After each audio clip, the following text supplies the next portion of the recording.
Suppose మీరు చూస్తూనే ఉన్నారనుకోండి, ఇది అపార్ట్మెంట్ ఉన్నదనుకోండి, విల్లా ఉన్నదనుకోండి, పెద్ద పెద్ద ప్రాజెక్ట్స్ ఉన్నారనుకోండి, ఇది మనం పెద్ద పెద్ద గ్రేటర్ కమ్యూనిటీస్ ఉన్నాయి, అక్కడ మనకు ఏమైతాయి 500 ఫ్లాట్స్ ఉంటాయి, వాళ్ళ గురించి మనం రెడీ చేసినాం. ఇప్పుడు చిన్న అపార్ట్మెంట్ ఉన్నదనుకోండి, 50 ఫ్లాట్స్ ది వాళ్ళ గురించి కూడా మన దగ్గర ఉన్నది.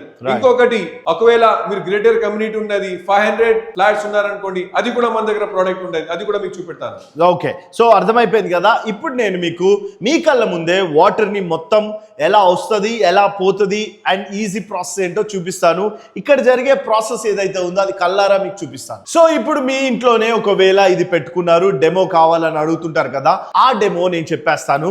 మీరు ఇక్కడ చూస్తున్నారు కదా, ఇక్కడ చూడండి, ఇది మీ వాటర్ ట్యాంక్ అనుకోండి అండ్ ఈ పైప్ ఉంది కదా, ఈ పైపు ఈ మోటార్ కి కనెక్ట్ అయింది కదా, అక్కడ నుంచి వాటర్ అంటే మీ సాల్ట్ వాటర్ కానీ అది తీసుకొని ఇక్కడికి ఈ దీంట్లోకి వెళ్తుంది. ఈ కండిషనర్ లో మీకు ఇందాక చూపించాను కదా, టైటానియం రాడ్ ఉందండి, ఇక్కడ మీకు యానోడ్స్ ఇవన్నీ కనెక్ట్ అయి ఉంటది.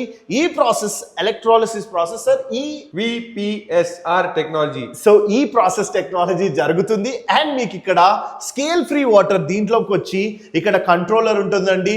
చాలా మంది అనుకోవచ్చు, సార్ ఇది ఆపాలా, ఎలా ఉంటుంది, కరెంట్ బిల్ అవుతుందా అంటే, సార్ కరెంట్ బిల్ ఎంత వస్తుంది సార్? మన మొబైల్ ఫోన్ ఛార్జింగ్ ఎలా ఉంటుంది అంతే ఉంటుంది, ఎందుకంటే DC పవర్ మీద నడుస్తుంది. రైట్, సో మీకు సార్ తోనే చెప్పించాను.